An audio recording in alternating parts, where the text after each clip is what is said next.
নয়, একটা নামে ইনস্ট্রাকশন আছে, একদম ওপর থেকে ইনস্ট্রাকশন আছে, একে বলতে দেওয়া যাবে না। ভাবুন ওপরটা কে? চাটন তার উপরে নাকি চাটনের রাজনৈতিক বাবা? এই ওপরটা কে?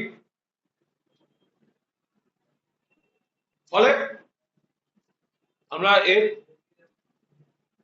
বার করে দিয়েছে, সাসপেন্ড করেছে শুনেছি, আর আমাদের পুরো আমরা তারপর ওয়াকআউট করেছি। আমি বলি, আমি কিন্তু এই ব্যাপারটা নিয়ে স্পিকারের কাছে গিয়েছিলাম। কেন? Speaker is the custodian of the house, সব মেম্বারের উনি কাস্টোডিয়ান। আমি বললাম স্যার আপনারই তো এটা আমাদেরকে আমাদের অধিকারটা প্রতিষ্ঠা করার ব্যাপারে আপনি তো মানে অগ্রণী ভূমিকা নেবেন। যে আমি যে নামটা দেবো সেটা বাইরে যেতে পারে না, যেতে পারে না। চলো আপনি আমাকে একটা আলাদা ব্লক দিয়েছেন, আমরা ওদের সঙ্গে বসে নেই, আলাদা ব্লক আমাদের আলাদা অস্তিত্ব, সেখানে আপনি আমাদের যদি বলতে না দেওয়া হয় তো আপনি তো আমাদের সেখানে প্রোটেকশনটা দেবেন না, সেটা আপনারা নিজেরা ঠিক করে নিন। এটা হতে পারে না কখনো। স্পিকারের কাছে গেছি, তার মানে দাঁড়িয়ে যাচ্ছে যে টার্গেট করে নিচ্ছে কাকে বলতে দেয়া হবে না। তাহলে এটাকে আপনি গণতন্ত্রের মন্দির কি বলবেন? এর আগে এরকম কোন নজির আছে? বিধানসভায় প্রথম এই ঘটনা ঘটছে যে একজনকে টার্গেট করে নিয়ে তাকে বলতে দেয়া হবে না। সরকার পক্ষ এবং তাদের পোষা দামি দালাল তথাকথিত বিরোধীরা হাত মিলিয়ে একজনকে বলতে দেওয়া হবে না, এবং সে প্রতিবাদ করলে তাকে মার্শাল দিয়ে হাউস থেকে বার করে দেওয়া হবে। এর তীব্র নিন্দা করছি। আর আরেকটা বিষয় বলে রাখি, মাননীয় মুখ্যমন্ত্রী পুলিশ বাজেট নিয়ে বক্তৃতা শেষ করেছেন। এটা উনি পুলিশ বাজেট নিয়ে বলেননি, ওনার বক্তৃতা শুনে মনে হলো একটা তৃণমূল বাজেট নিয়ে বলেছেন। শয়নে স্বপনে জাগরণে তৃণমূল তৃণমূল তৃণমূল তৃণমূল তৃণমূল, মনে হলো কোনো পথসভায় বক্তৃতা করছেন। এটা মুখ্যমন্ত্রীর ভাষণ নয়, এটা রাজনৈতিক প্রতিহিংসায় ভরা একটি রাজনৈতিক দলের নেতার ভাষণ। মমতা বন্দ্যোপাধ্যায় মাননীয় প্রাক্তন মুখ্যমন্ত্রী, তাকে আক্রমণ করা, আমাদের সাংসদ অভিষেক বন্দ্যোপাধ্যায়কে আক্রমণ করা, গতকাল বিজেপি স্পন্সর যে সমাবেশ হয়েছিল মেয়র রোডে, সে তো প্লাস্টিকের চেয়ারও সব ভরেন।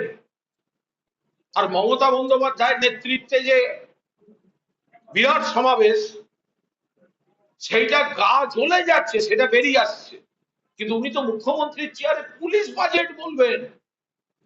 উনি সারাক্ষণ যে শরীরী ভাষা, যে মৌখিক ভাষা, যে চিন্তা ভাবনা নিয়ে আক্রমণটা চালিয়ে গেলেন, তাতে তো দেখে মনে হচ্ছে যে হোম বাজেট নয়, এটা একটা তৃণমূল বাজেট। এটা একটা তৃণমূলের মানে স্বতন্ত্র বিষয় নিয়ে উনি বলছেন। আগাগোড়া বক্তৃতা মমতা ব্যানার্জি, তৃণমূল, সমাবেশ আর অভিষেক ব্যানার্জি। অভিষেক ব্যানার্জি এই হাউসের সদস্য নন। অভিষেক ব্যানার্জি এই হাউসের সদস্য নন, অথচ তাকে আক্রমণ করে বা তাকে লক্ষ্য করে যেভাবে মুখ্যমন্ত্রী ভাষণ দিয়েছেন, স্পিকারের তো উচিত একদিন জবাবি ভাষণ দিতে অভিষেক বন্দ্যোপাধ্যায়কে বিধানসভায় আমন্ত্রণ জানানো। এটা কোন রীতি?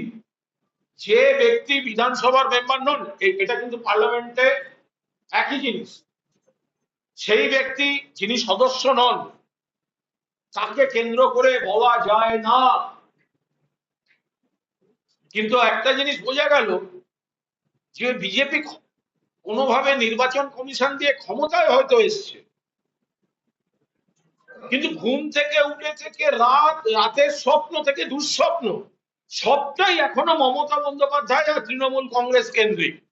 নইলে এতবার পুলিশ বাজেটে মমতা বন্দ্যোপাধ্যায়ের অভিষেক বন্দ্যোপাধ্যায়কে পথসভার ভাষায় কেউ রাজনৈতিক আক্রমণ করে। রাগ হচ্ছে ওনাদের, ওনারা যাদের দায়িত্ব দিয়েছিলেন, ভাই তোরা আমরা সব সাপোর্ট দিচ্ছি, আর আমাদের একটা টাকা কেউ খরচা করেনি, কোনো বাস কোনো আনার ব্যবস্থা করা যায়নি, খাওয়া নেই, রাতে থাকা নেই, উল্টে মামলার পর মামলা, আটকের পর আটক। তারপরে মমতা বন্দ্যোপাধ্যায়ের জন্য কর্মীদের স্রোত আর চাটনদের শিবির স্পন্সার্ড বাই বিজেপি। আমাদের মঞ্চের পাশে একটা পাবলিক টয়লেট ছিল। তো এখন পাবলিক টয়লেটের সামনে একটু ভিড় ছিল, কারণ অনেকে যাবেন দূর থেকে এসছেন। তো পাবলিক টয়লেটের সামনে যে ভিড়টা ছিল সেটা কিন্তু ওদের সমাবেশের থেকে বড় ছিল, এখন সেটা নিতে পারছে না। সেইটা পুরো আক্রোশটা এই বক্তৃতা দিয়ে চলে গেল। এই বক্তৃতা মাননীয় মুখ্যমন্ত্রী বা মাননীয় পুলিশ মন্ত্রীর বক্তব্য হতে পারে না।